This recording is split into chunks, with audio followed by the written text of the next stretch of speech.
Thank you very much. It's nice to be here again. Today, we are going to talk about pre-award processes. This is preparing your proposals, preparing your budgets, and we're going to cover briefly tips for writing project narratives. And we're going to spend a good amount of time on U.S. federal regulations and cost considerations. So it helps you develop budgets.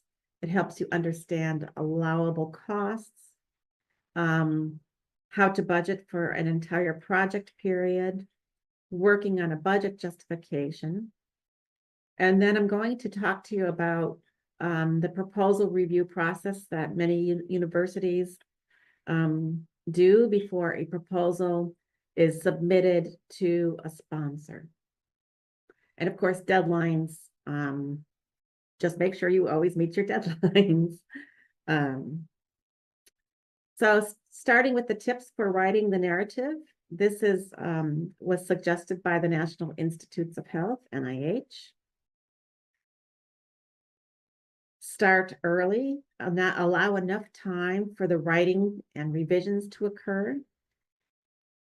As we covered in our previous session, always read very carefully the Notice of Funding Opportunity, the NOFO, to understand what that is all about.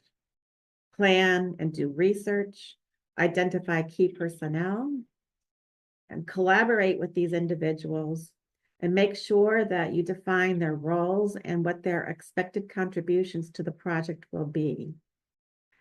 Don't forget some of the tips from the prior session about using sponsor websites and other tools to identify potential collaborators who might be outside of your organization and who might be able to help your proposal become even stronger.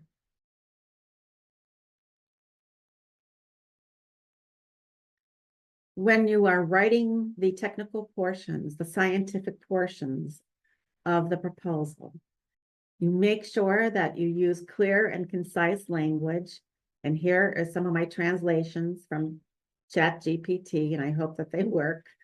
So be focused and concise. Do not use jargon or overly technical terms. Provide a strong rationale for your research design and your methods. Include a discussion of challenges and alternative strategies. Include a timeline.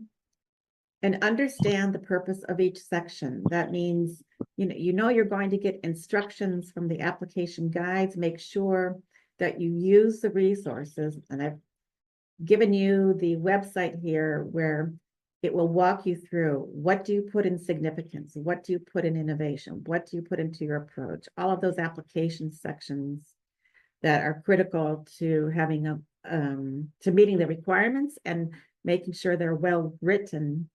So your proposal will be successful.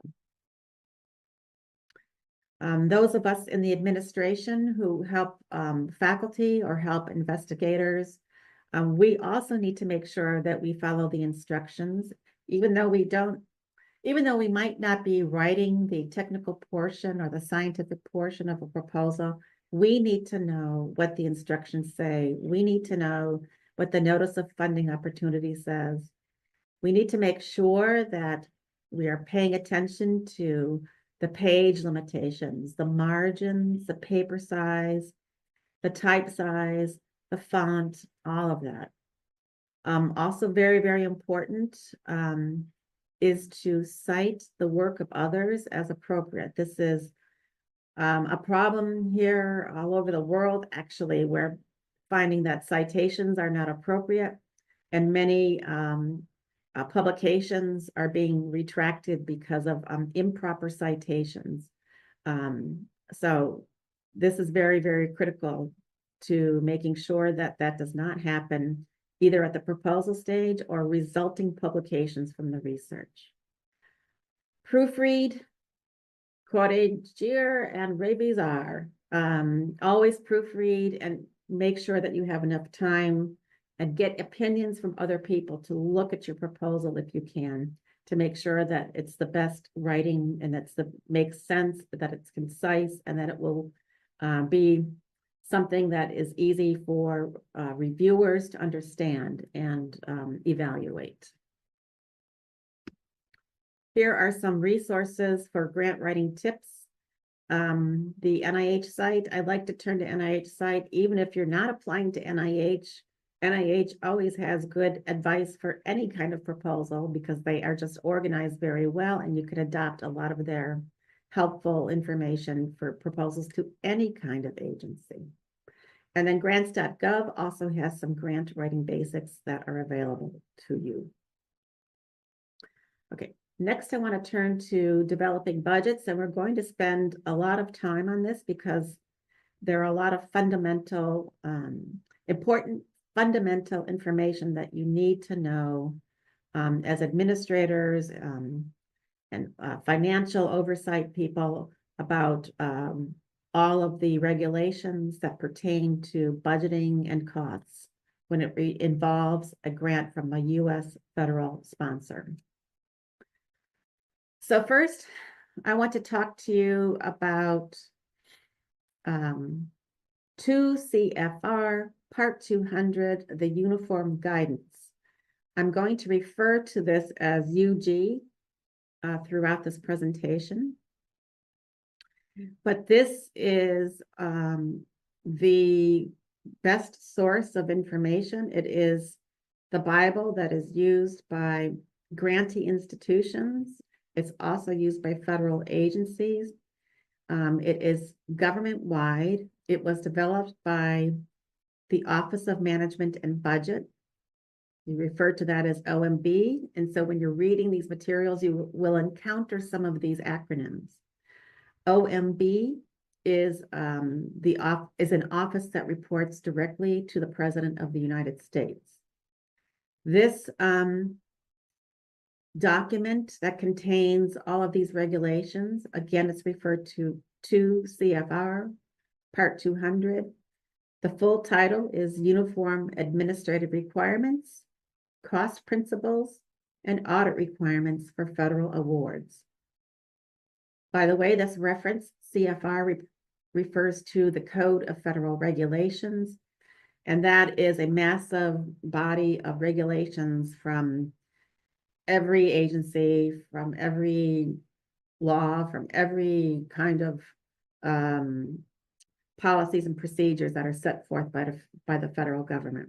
But this in particular is something that you really need to understand if you're going to apply for, and if you are going to be a recipient of federal funds from the U.S. government. The UG addresses many different aspects of the life cycle of a grant. It talks about the accounting standards that you have to have in place, the cost principles, information about sub-recipient monitoring and all the requirements for prime grantees, effort reporting, which we will probably need to devote some time to at a future session. F&A rate development, that's the indirect cost rate development. It gives this UG tells exactly what the formula is to come up with your indirect cost rate. That is in the uniform guidance. It talks about property management controls that you have to have in place as a grantee. So if you buy equipment, if you buy scientific equipment or major computers, there has to be a way of tagging that property, tracing that property, and making sure that it is insured and all of those things. That is also addressed in the uniform guidance. And then, of course, there's audit requirements, the annual audit. This is the website. If you wanted to look at this entire document, it's very long. If you need help going to sleep at night, it's a good document to pull up and read.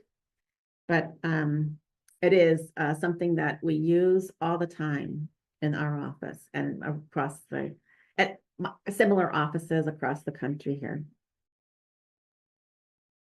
So let's start to talk now about building the costs, the budget associated with the project that you are going to be proposing.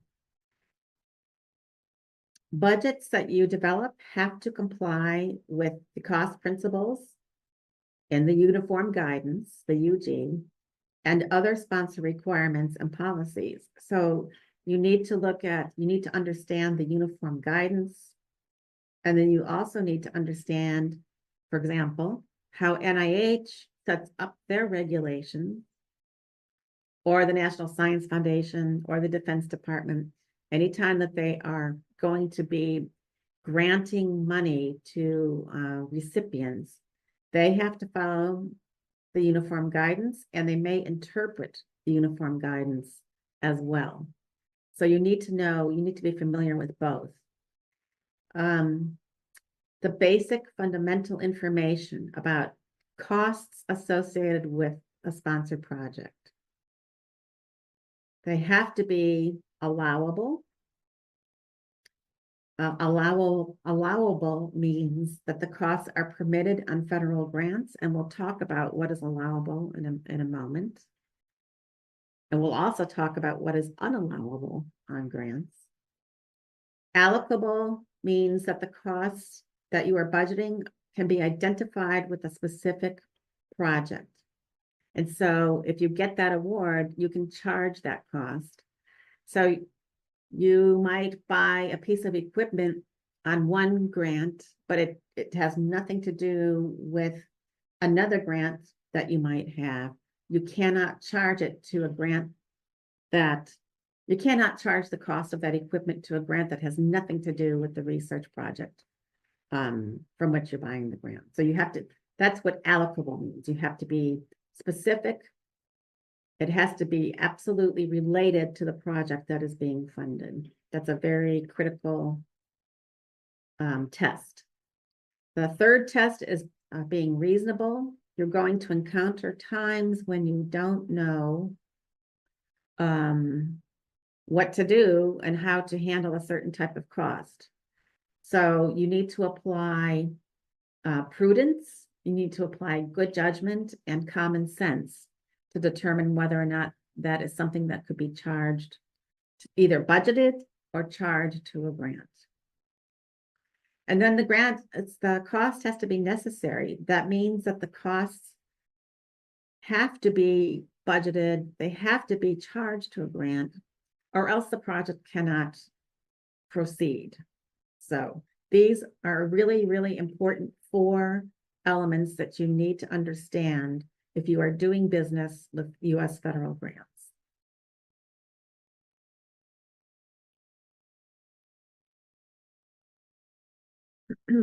So the 4 tests, which I also have help here from ChatGPT. The 4 tests, they apply to budgets that you submit as part of a proposal. The 4 tests also apply when you receive an award and you spend money from that award. And then you have to use those 4 tests consistently from grant to grant to grant, regardless of the source of funds.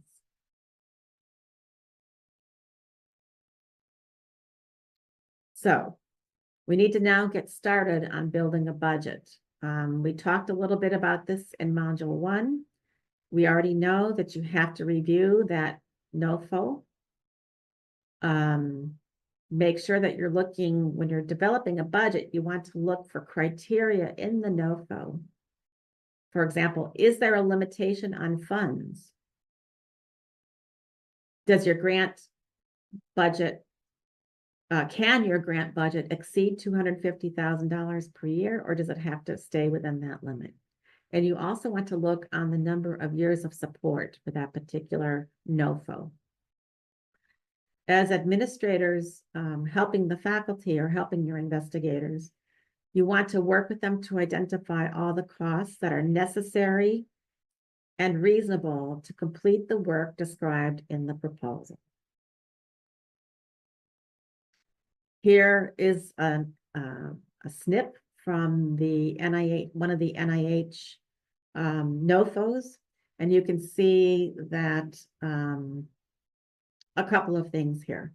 The award budget, they're not limited. This says, however, if you exceed $500,000 a year, you have to get prior approval from the agency to submit a budget with yearly costs that exceed $500,000 a year. And you will also find out about the expected project period. In this case, the maximum project period is 5 years. So you know this now, you don't want to submit a budget for 6 years. Or else, you know, you will be disqualified.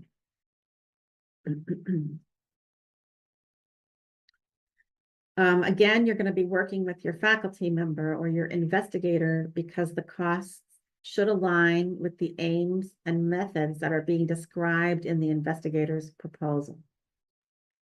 You're going to want to make sure that the effort, all the personnel costs, are also aligned with the proposed research. Don't underestimate, don't overestimate your budget. Reviewers may conclude that you do not understand the scope of your project if you underestimate or overestimate your budget. We find here at the university that many new faculty, junior faculty, tend to underestimate their budgets when they apply for grants.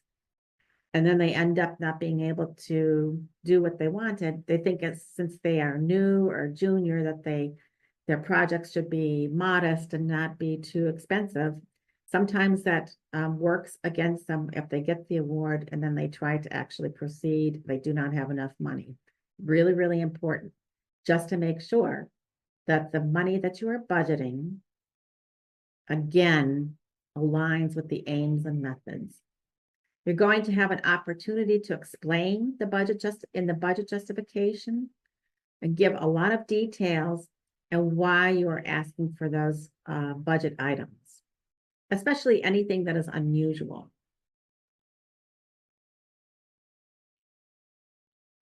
There are direct costs, and then there are facilities and administrative costs, F&A. We also call that overhead or indirect costs. The direct costs are easy because these are things that we can identify specifically with a particular project. Like we know Professor so-and-so will spend 5% or 1 person month of his time on a project. We know that those supplies belong on that project. We know that we can identify with really good reason how much to budget for a direct cost. On the other hand, F&A costs, overhead costs, these are things like facilities maintenance, electricity, telecommunications. You cannot predict how much electricity or how much water or how much plumbing is being used to be able to charge it as a direct cost. That is why the government permits a rate, an indirect cost rate to use and to apply to the direct cost when you are budgeting your projects. As I mentioned, the UG permits F&A costs to be expressed as a percentage of the amount of direct research costs awarded. For you, the UG limits foreign grantees to 8% of modified total direct cost. Here at Tulane, our current indirect cost rate is 53%, so that we are permitted to apply to modified total direct costs. And we negotiate that rate, 53%. We negotiate that rate with the federal government every 4 years.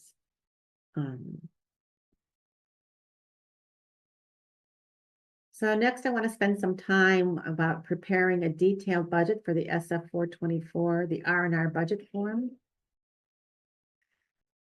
and combine that with what is an allowable cost and where does it go in the form. So these are typical allowable direct costs on a budget: salaries and fringe benefits, belong in section A and B. Equipment, travel, trainee costs, section C, D, E. Other direct costs, section F, which includes materials and supplies, animal costs, publication costs, consulting services, alterations and renovations, research patient care costs, tuition, and then there's other where you can actually explain more. And so that's including consortium and subawards.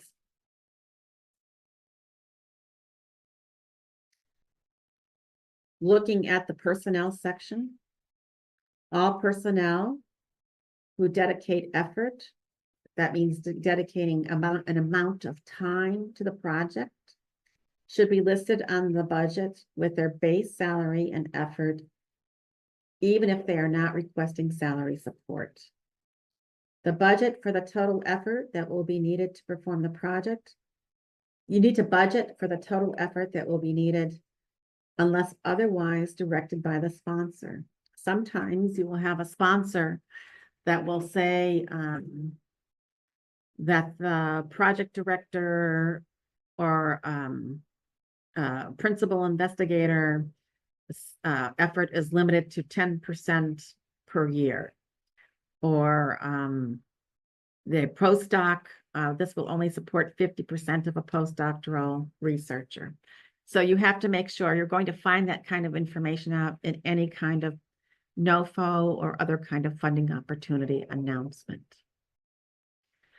So it's very common for us to talk about effort, the time spent on a project.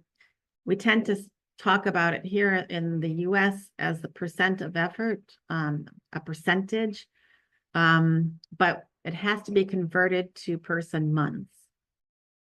For example, el profesor Messi will dedicate 1.2 person months to this project. So we will show you that more in a little bit. In the senior key personnel section, you want to show only employees from IX. You do not want to put consultants or non-employees of IX into the key personnel section. Postdoctoral associates, if you have those, can be listed in either section A or B, depending on their level of involvement in a project. You can also budget for graduate students, and then other personnel can be listed by project role. The UG states that an individual's base salary must be used when calculating the percent of effort or the person months. So here you convert the percent of estimated effort to person months as shown here. So if an investigator estimates that he or she will spend 10% of 1 year, that equals 1.2 calendar years or person months. And this is how you calculate that. And I'm sure you all know already how to do that. But it is expected by the federal government that you are consistent with the way that you apply these formulas. So you need to make sure that it's consistently applied when you are calculating your budgets for your proposals.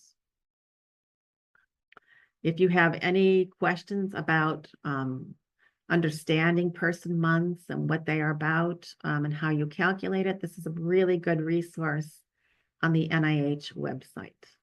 They have really good examples here. And if IX, when you are the prime grantee, you have a subcontract to Tulane University, you need to understand a lot of these concepts because Tulane University may have 9-month employees. You might have 12-month employees.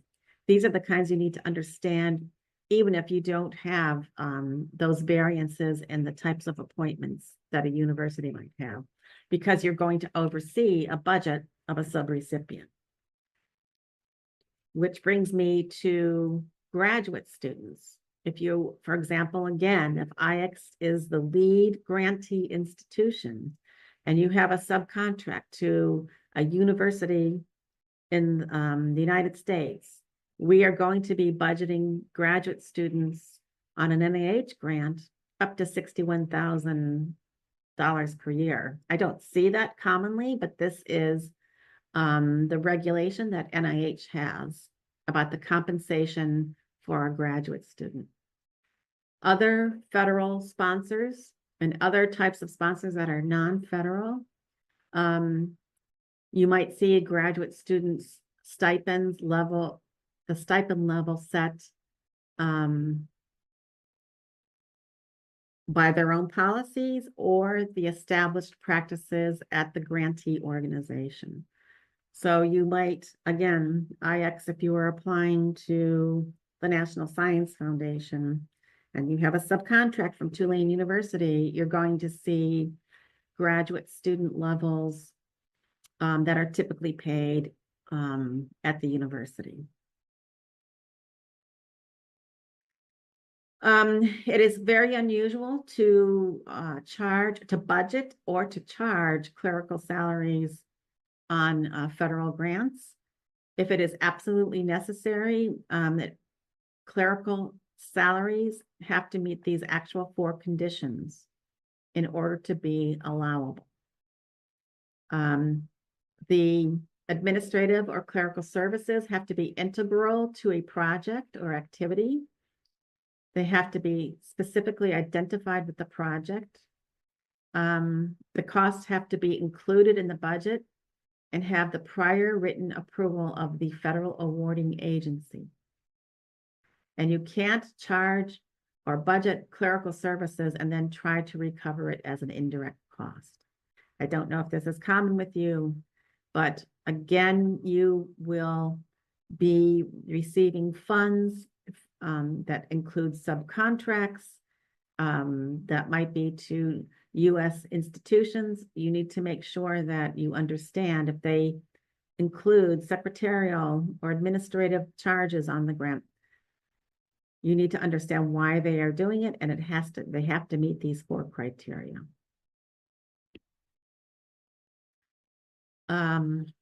I don't know if this is translated correctly, but allowable direct cost, the fringe benefits. These are additional forms of compensation provided to employees by an employer beyond the regular salary. So it includes things like health insurance, retirement plans, paid time off, tuition reimbursement, life insurance, and some other types of benefits. When you, again, are collaborating with U.S. institutions, you're going to see various fringe benefit rates on those budgets.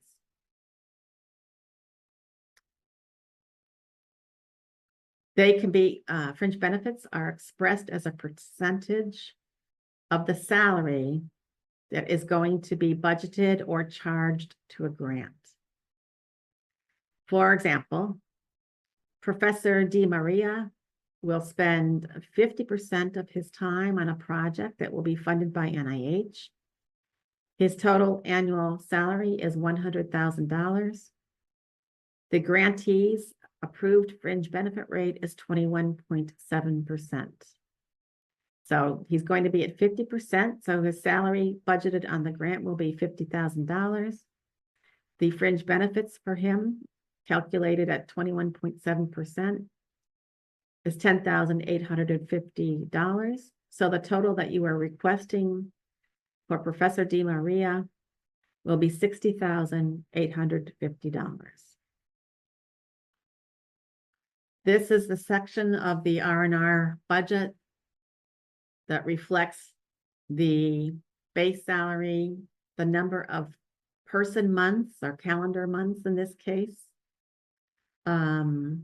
the amount of salary requested, the fringe benefits calculated, and the total amount that you are asking for each person.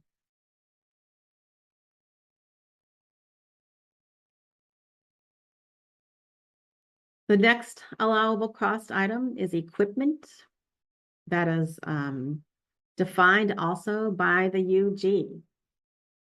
So the UG says when you categorize something as equipment, it means that the item or piece of property has an acquisition cost of $5,000 or more and an expected service life of more than 1 year.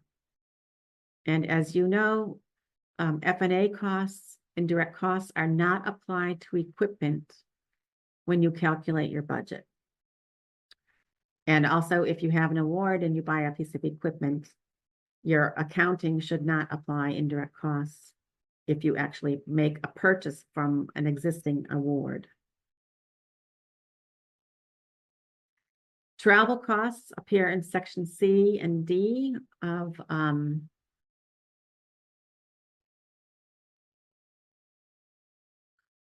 the R&R form. That might be a typo, I'm sorry. You can only budget projected travel expenses for individuals who will be working on the project.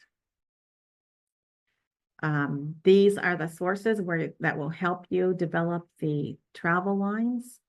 The U.S. expects us to develop costs based on what is published by the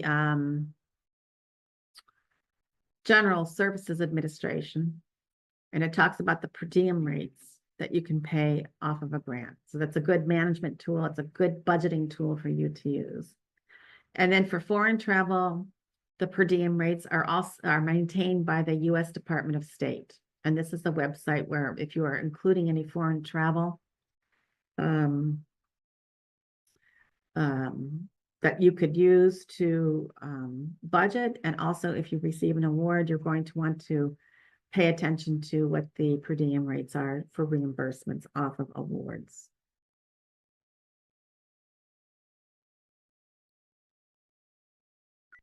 Participants are trainees. I don't know if you have training grants, but you might, again, want to be careful to watch for this on any subrecipients to make sure that you are not including trainees on a research grant.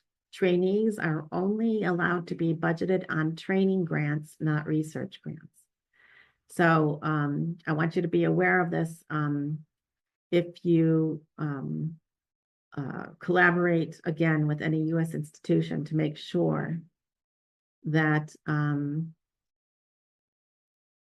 they are not using the training line. Trainees, like graduate students and postdocs, have to be under personnel costs if they are working on projects, on research projects. Okay, here is section C, section C for the equipment description.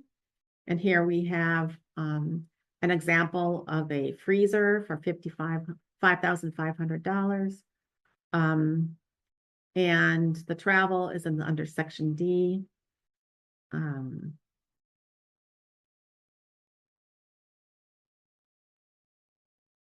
And this is the area where participant costs would be displayed if you were applying for a training grant. Other direct costs include materials and supplies. That's very typical for us at Tulane to see animals, chemicals, glassware. If you have animal costs, you have to make sure that animal per diems are included, and any kind of per diem care rates that are required by the facility where the animals are being housed. Again, you're going to want to look for this if you do not do research yourselves with animals, but you are collaborating or subcontracting to an entity that is. You're going to be looking at this when you evaluate your subrecipients' budgets. Publication costs. When you are doing your budget, you might think that, of course, you want to disseminate your research findings. So you can include publication costs. You might think that you won't do it in year one. You might not have enough data, but that is for the investigator to determine. So you want to budget that for maybe every year of the project. Consulting services, these are individuals other than employees of the grantee institutions. So again, these would be individuals. When IX is applying, you're not going to have consultants who are already employees of IX in this category. It would be people from outside of your organization who are periodically working on a project and providing advice. To budget for this, you want to estimate the number of days a consultant would be needed for the project. Again, you're going to be working with an investigator to determine that. You need to determine the rate of pay, whether it's hourly or daily. And you're going to, of course, make sure that it is reasonable, because it's one of the 4 tests that it's going to be reasonable, the amount of money that you're asking for. And then you might need to include travel, lodging, meals, and per diem for a consultant to come and visit you. That might not happen. You don't always have to do that. If you're going to Zoom in and be a consultant, that is fine, but that would be optional to include travel and per diem. Alterations and renovations, these are also allowable according to the UG. So it's very typical, again, for us at Tulane. We have to make space for a large piece of scientific equipment, and they have to move a door, or they have to run some electrical lines. That is an allowable cost on a project. Study participant compensation. This is an allowable cost also according to the uniform guidance. That would be for payment to individuals who are enrolled as research subjects, and these would be research subjects on clinical trials. So payment can be for the time and inconvenience of participating as a subject, and you could also give an incentive to participate. Tuition is also an allowable cost, and you would have to, the universities or other degree granting organizations would have to establish their tuition rates and apply them consistently. Again, you're going to be in a position at IX because you're going to be getting more grants, and you might have subcontracts to a university in the US. They may include tuition, and you need to understand and look out for that, and ask if you ever have any doubts, ask for documentation of why the particular tuition rate is being used on a particular budget. Another allowable direct cost, we've been talking about this as examples all along, are subawards, consortium, contractual. These basically mean the same thing. When you are working with a subawardee or a subrecipient is another way of stating that. A subawardee, a subrecipient, a subcontractor, they devote a substantial amount of effort towards the scope of work of the entire project. So they are a little different from a consultant who comes in periodically to advise on certain things. When you have a subawardee or a subrecipient or a subcontractor, there's an expectation that they are really devoting a lot of work, a lot of effort towards the overall goals of the project.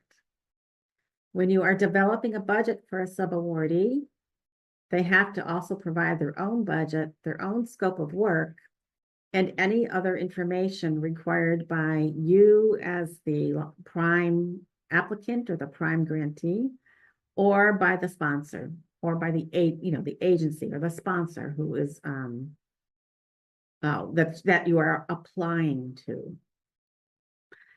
Each subaward has to have an independent budget form filled out and included in the proposal package. So here is the SF 424. We've talked about where these appear under other direct costs. If it does not fit into these categories, you have the opportunity to describe other costs in these fields. The indirect cost rate, as I mentioned before, here this is showing that their indirect cost rate is 50.5%. And so they are applying the indirect cost to their modified total direct cost here. And you're going to expect to see, again, on the information coming from your subrecipients who are domestic institutions in the United States, this information about the agency that negotiated the indirect cost rate with that entity. At Tulane, we negotiated with the Department of Health and Human Services, and we have to provide the name of the person who we negotiated with. All right. Budgeting for multiple years. So sometimes this is difficult to predict. That they do expect some approximation of what you will need over the entire project period, not just year one, but all 5 years. At Tulane, our practice is to escalate salaries by 3% each year, unless a sponsor says you cannot escalate costs. If there's variations from year to year, you want to make sure that you are using your budget justification to explain that. For example, if your project needs a consultant starting in year 3 of 5 years, you want to make sure that you are explaining that well in the budget justification. You're going to have to provide enough details to convince the reviewers that you have a good sense of the overall costs and how they relate to the entire project period, all 5 years. I'm repeating that here because it's very important. And I don't know how this translated from ChatGPT, but I hope that it helps, because I think this is a critical piece that you have to understand. And then, of course, here is the cumulative budget, which I'm sure that you are all familiar with because you've done these before. So next, I want to talk about unallowable costs, because that is also determined by the uniform guidance, the UG. Entertainment is not allowable, so don't budget. Amusements, social activities, tickets to shows, tickets to sporting events, all of these would be considered an unallowable cost. Do not budget them. And if you receive an award and you spend money, do not spend money on any of these. Travel, meal, and hotel expenses of grantee employees who are not on travel status are unallowable. We run into this a lot here at Tulane, and when there's a big conference here in New Orleans, and it's a scientific conference where some of our faculty are going to give papers or give discussions on the research results from their NIH grants, and they want to stay in the hotel and take advantage of the meals and everything else. That would be unallowable if they're not truly on travel status.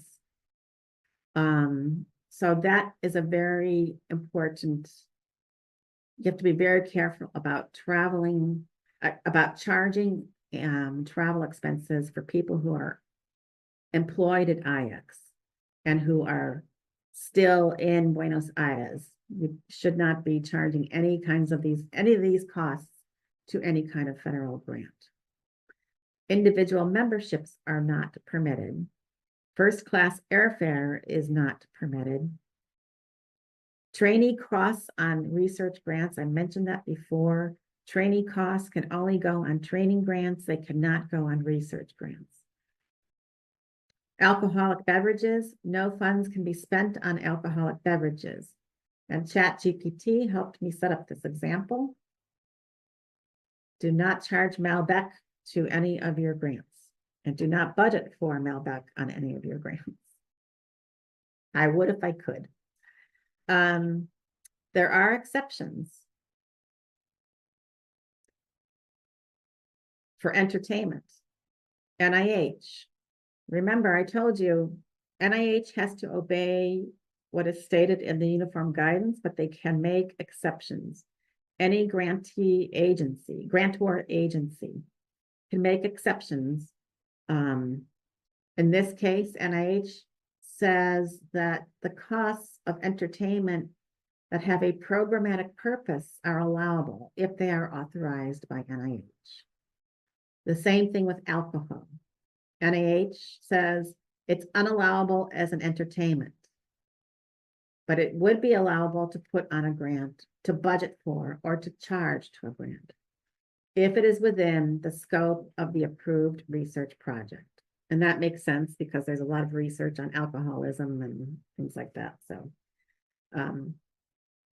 this is the kind of thing that you need to know, and you need to refer to the regulations to understand whether or not this is an appropriate charge, or if it's an appropriate thing to budget in a proposal. Now I want to turn to the budget justification. This is a really important because a lot of people do not spend enough time on the budget justification, but this is where it really helps to explain why you've included certain things in a budget. Be specific when describing the personnel roles and responsibilities. For equipment, explain how the proposed equipment will help accomplish the research. Sometimes it helps to include quotes from vendors about the equipment costs. For travel, you want to include the destination, the purpose, the number of people traveling, and remember to always describe how it directly relates to the proposed research. For example, you can go to a conference to present your research findings, but not just for the purpose of staying current in your field. Materials and supplies, as I mentioned before, glassware, chemicals, animal costs, those should be explained in detail.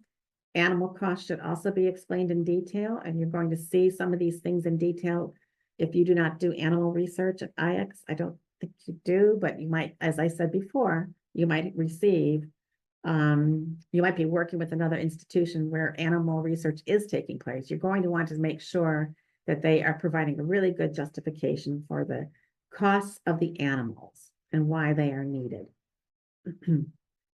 The same thing with consultant services, provide the details. Consortiums and subawards, subcontracts, subrecipients, provide details on each of those. And then each of the subawardees also need to provide their own justifications. Make sure that that is being included when you do your budgets before the proposal is submitted. The future years on a project, explain large year-to-year budget variations. For example, as I mentioned before, explain why you may need to hire a consultant starting in year 3 of a project period rather than years 1, 2, 3, 4, 5. So you might want to explain any kind of abnormal fluctuations in a budget. And here is an example that I will send you this, and you can read this more closely about the budget justification that was provided. I am not happy with the travel justification here because I don't think it's detailed enough. But anyway, this is a good example, and I would suggest that if you use this as a model, that you're wanting to expand on some of this information.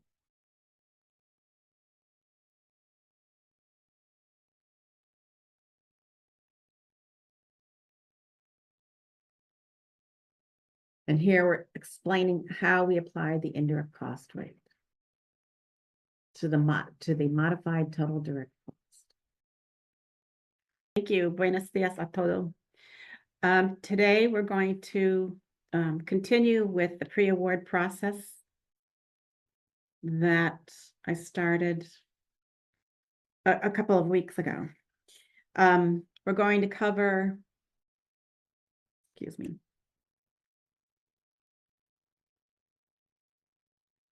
All right. There's something interfering with my, there, let me move that. Hold on a second. I need to move something out of the way. Okay. All right.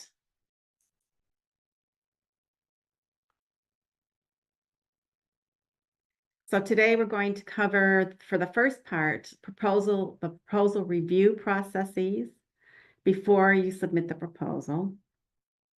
And then we'll look at what happens before you accept an award and start the project.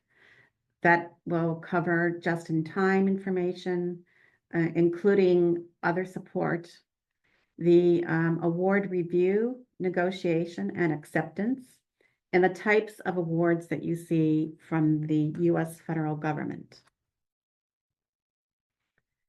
So these following slides are the best practices for the organization's proposal review, routing, and submission of proposals. This is what I'm going to describe to you what is typically done at universities here in the U.S. For the proposal submission process. First, of course, the principal investigator has created a proposal here at Tulane, and as I mentioned, other universities. We require the principal investigator's department head to approve the proposal submission before it comes to the central office for final review. And the reason that we ask the department head to do this is to make sure that they understand what is going to be taking place, that the principal investigator is eligible to serve on a sponsored project, that the PI has the knowledge, time, and ability to complete the project as proposed. The time is very, very significant, of course.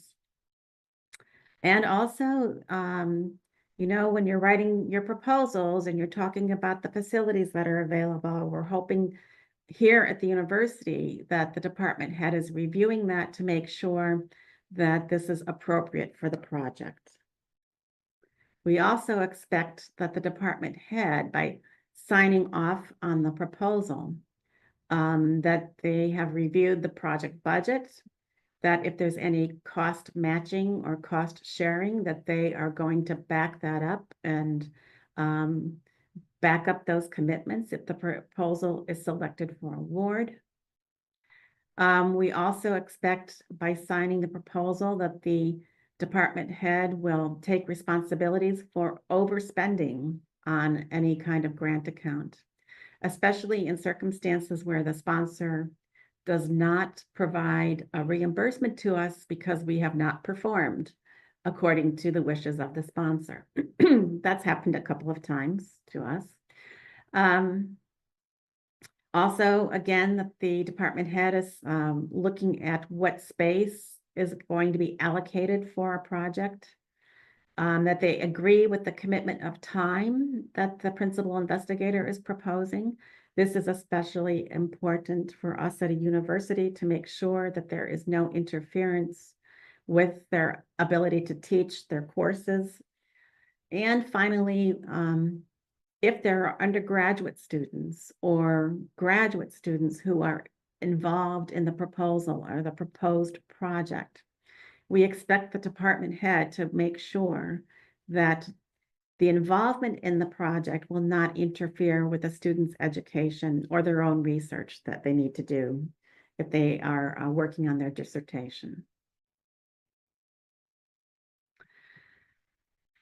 So also the typical model in the United States is to have a central office that conducts the final review, the final approval, and the submission to the funding agency.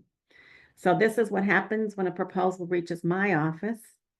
I have a team of people that are looking to make sure that the proposal has followed the instructions of the sponsor, that the proposal is adhering or following any federal regulations, and also that the proposal and the principal investigators are following our own financial policies and administrative policies.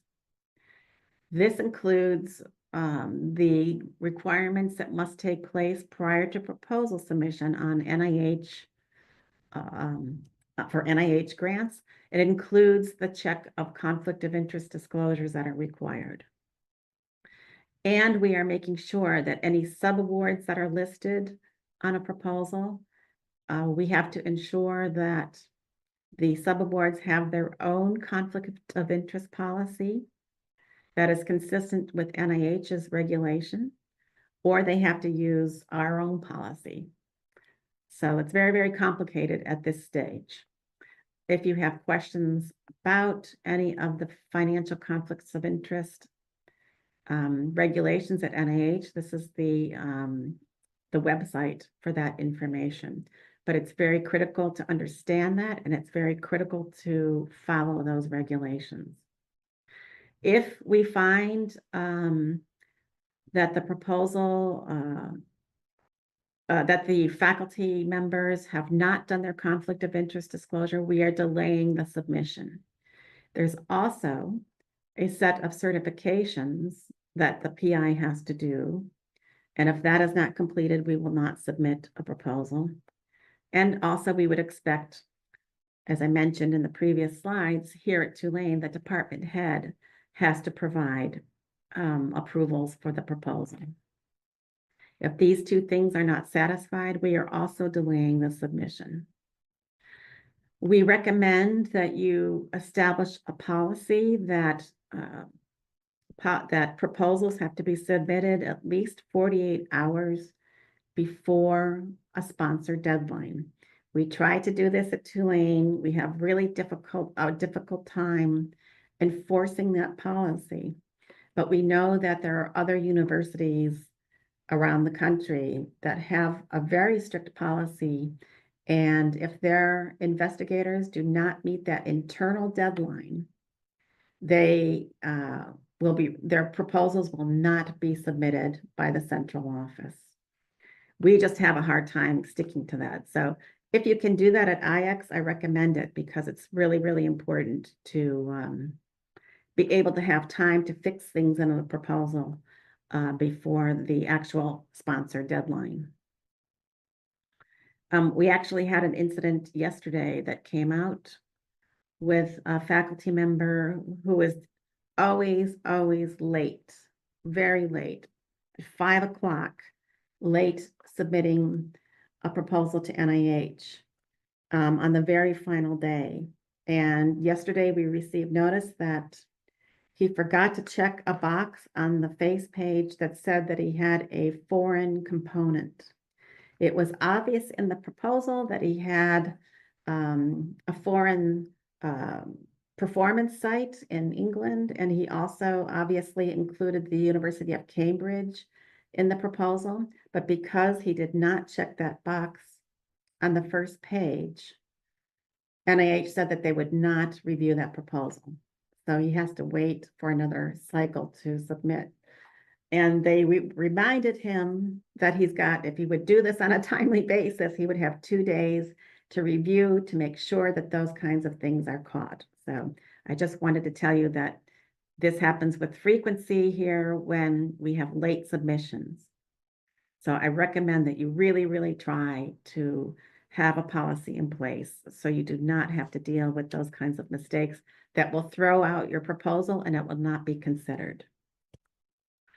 Okay, I mentioned again that my team here in my office, they're looking at all of these items, and then they make a recommendation to me or to 2 other people that work on my team who have the ability to submit a proposal on behalf of Tulane University. We do not allow anyone else at the university to submit proposals except my office, and that is determined by the board of directors at the university. So that is tightly controlled, and we recommend also that you do the same thing. You have a policy about who has the ability to sign a proposal on behalf of IX. Okay, So the following, like next 4 slides, I want to talk to you about some of the certifications that we require our principal investigator to sign. Again, this is prior to a proposal being submitted. I've tried to translate this using ChatGPT. I don't know if it's an exact translation, but I think it's pretty close. I certify to the best of my knowledge that I am not debarred or suspended from doing any business related to U.S. federal funded activities.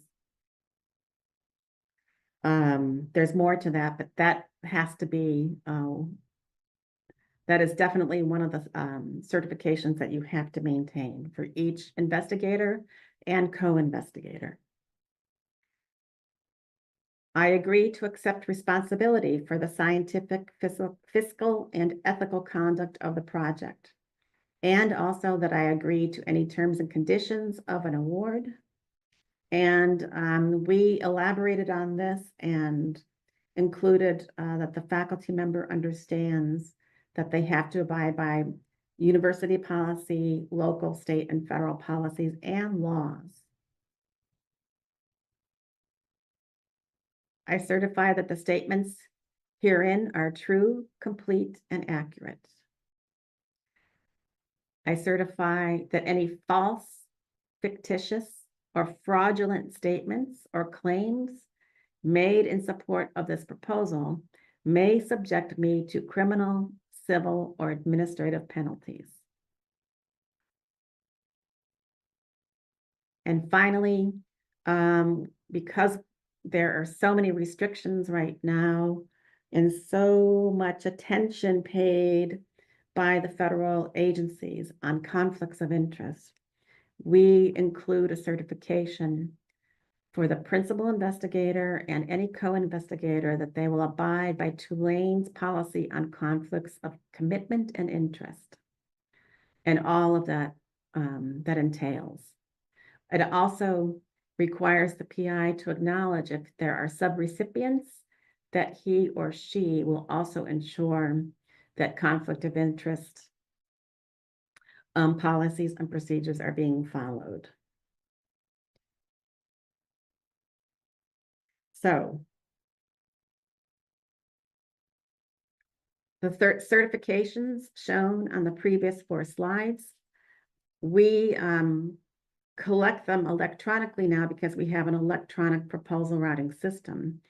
But we have to, prior to our new system, which was set up 2 years ago, we collected signatures on a piece of paper, a routing form, because we knew that if we were asked by any agency, and NIH in particular, they could ask to see if the principal investigators signed off on those certifications, and that could be requested during any kind of audit.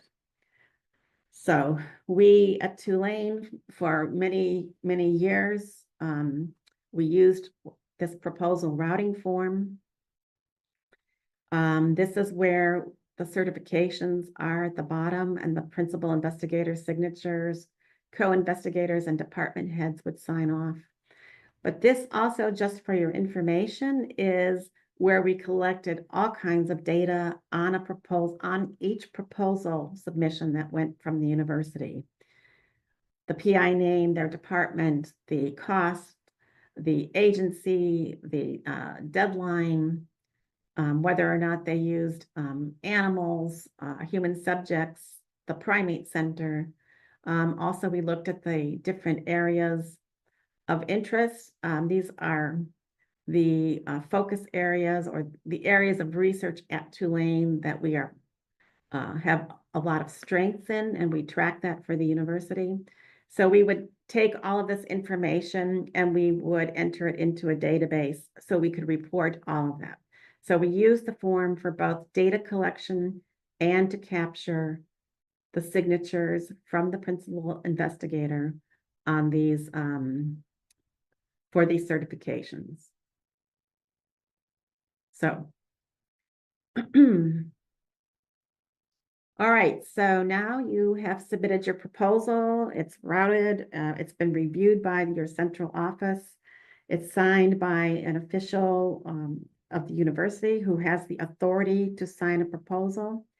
And now we need to wait to see how the proposal will be reviewed. And then there's quite a few things that happen before an award is made. So let's go through some of those. And I know that you are familiar with NIH Just in Time. This is when an NIH application is under consideration for funding. And as you know, they're going to ask you to submit information on other support, certification of the institutional review board if there are human subjects involved. If there are human subjects involved, you also have to show evidence of completing training in the protection of human subjects. Here at Tulane, we do that through the city platform. Also at this stage, we are verifying if there's IACUC approval. And IACUC approval is needed if animals are used in the project. And then any other kind of information requested by NIH. Now, you might not be doing animal research at IACS, but you might have subcontractors who perform animal research for a project. And you, as the prime grantee, would have to ensure that these are in place. I want to spend some time on other support because there's a significant focus on the information being provided in other support. And a lot of institutions in the United States have gotten into serious trouble because of information that is not provided in the other support document. And NIH has discovered certain affiliations and collaborations that were not reported. And so many institutions had their grants delayed. In fact, we had a case here at Tulane where our grant was delayed for one investigator for over 1 year because of information that was not provided under other support. And so you know that if you've been in this business a long time, you know that they've cracked down on this, and it's very, very detailed. They are especially focusing on any kinds of affiliations with foreign-based institutions or foreign-based affiliations. So the components of other support, of course, you know this: active and pending support, in-kind contributions, the overlap statement, and then the certification statement, because they now require sign-off. The other support FAQs on the NIH site are here, and you need to familiarize yourself with these FAQs. It's very, very critical. And of course, the question comes up, if you are a foreign institution and you are the grantee institution, do you have to provide your appointment letter from that institution? And the answer is no. But if your investigators have contracts, grants, affiliations, or other agreements with outside entities, such as other foreign organizations, that kind of information must be provided.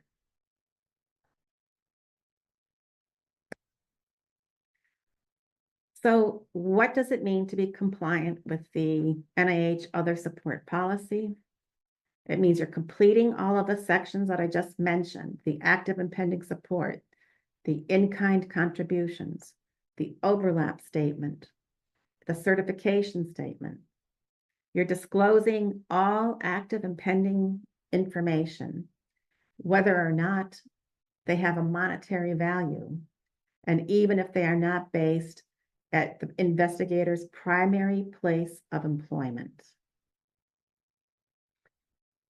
You have to document any kind of foreign affiliations by providing copies of foreign contracts for employment, consulting, or appointments, whether paid or unpaid.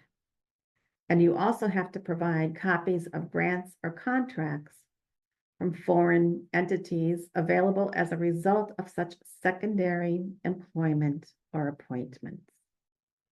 I'll give you an example of that in a moment.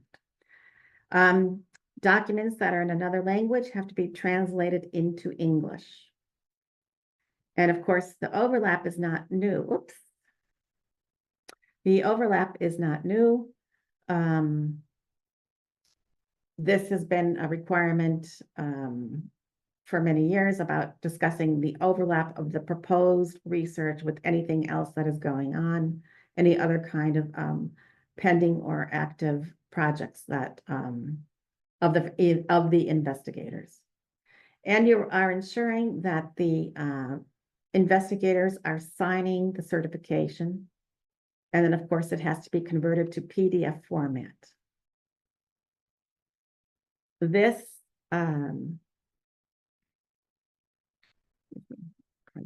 going forward. We, because we were under scrutiny here at the university for some of our investigators who did not disclose information, we came up with a very detailed checklist. We call it the NIH Other Support Sheet. That we don't require people to use this, but we ask people to use this to make sure that we are disclosing everything that we need to disclose on the other support form. I can share this document with you if you're interested, but this is something that we developed to, again, to try to make sure that we are in compliance, because we do not want to lose any of our grants. We do not want our faculty to get into any trouble with the NIH or any other federal agency, because they're all now doing the same thing as NIH. And so this is why we spent a lot of time developing tools to make sure that we are compliant with this requirement. Okay, here is my example. Dr. Messi is an employee at IX. He also has a research appointment at the University of Barcelona, UB, in Spain. He has a research grant from the government of Spain that must be used at the University of Barcelona.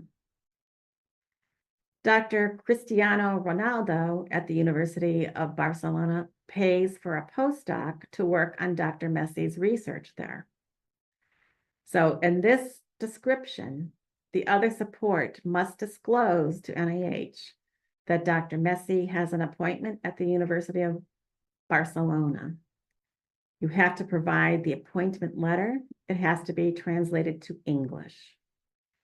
Dr. Messi's grant notice, since he received a grant from the government of Spain, that grant notice has to be provided to NIH in the other support section and translated to English. And then this postdoc, who was generously provided by Dr. Ronaldo to work on Dr. Messi's research, this also has to be disclosed, and this is an in-kind contribution to Dr. Messi's research.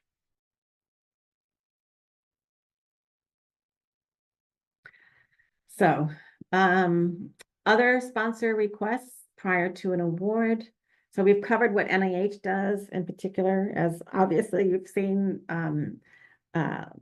what needs to be done for other support, and that really I just touched the surface with the other support. But other sponsors might request more details from you prior to an award being made.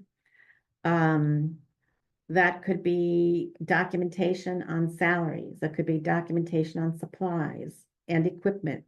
They may ask to see payroll forms or appointment letters or vendor quotes for supplies that you have budgeted or equipment that you have budgeted. So just be aware that you might be asked for more detailed information if your proposal is selected by award from certain federal agencies in the US. The Defense Department, I think I mentioned to you about the CDMRP program in our first session. They are notorious for asking for all of this information prior to giving us an award. And sometimes it's long and drawn out, but we're always grateful that we get an award, but there is a lot of work to be done before they will issue an award. So be aware that you might be asked to do this. Award review, negotiation, and acceptance. This is done by my office. This is the model again. Our office can sign proposals. Our office receives all of awards coming into the university. Awards are made to Tulane University. They are not made to individuals. Awards would be made to IX. They would not be made to your individual investigators. The partner, the awarding and grantee relationship is between the organization and the sponsor, not with an individual investigator. So our model is to have the awards come into our office. We know what the proposals said, so it's a good match. We have the information already, but we review every award to make sure that we can comply with the terms and conditions. If we see clauses or other restrictions that do not pertain to us as an institution of higher education, we negotiate that out. As an institution of higher education at Tulane, we have to make sure that any award coming into the university does not restrict our freedom to publish our research results. We also have to make sure that Tulane has the ability to retain ownership of any intellectual property resulting from the conduct of the project. So we will negotiate this out. If there are any restrictions, on publications, if the sponsor wants to review and approve or have editorial control of our publications that result from the research, we cannot accept that. We just cannot accept that. We don't encounter that much with any of the federal agencies. We do encounter that quite frequently when we are dealing with a sponsor that is a corporation, particularly our industry sponsors for clinical trials. We have difficulty negotiating these terms. But this is something that we are required to look for with each award that comes in. Also at Tulane, investigators are not permitted to negotiate terms with the sponsor. They're not permitted to sign any agreements. Again, the best practice is that the signing official of the organization should endorse any award document that requires a signature and also control the negotiation activities. It should be, all of that should be taking place in a central office. With, of course, you want some input from the principal investigator if budgets are going to be negotiated, but that's something that you want to make sure that you are controlling in your own, within your central office. Oops, I forgot to hit that. So that is the best practice recommendation. Okay. There are a couple of types of awards that the federal government issues. You're probably most familiar with grants. These grants are a mechanism to provide funding for projects or activities that align with public purposes, for the good of the public, or goals of the public. Cooperative agreements also are under that category about funding that aligns with the public good, the public purposes, or goals.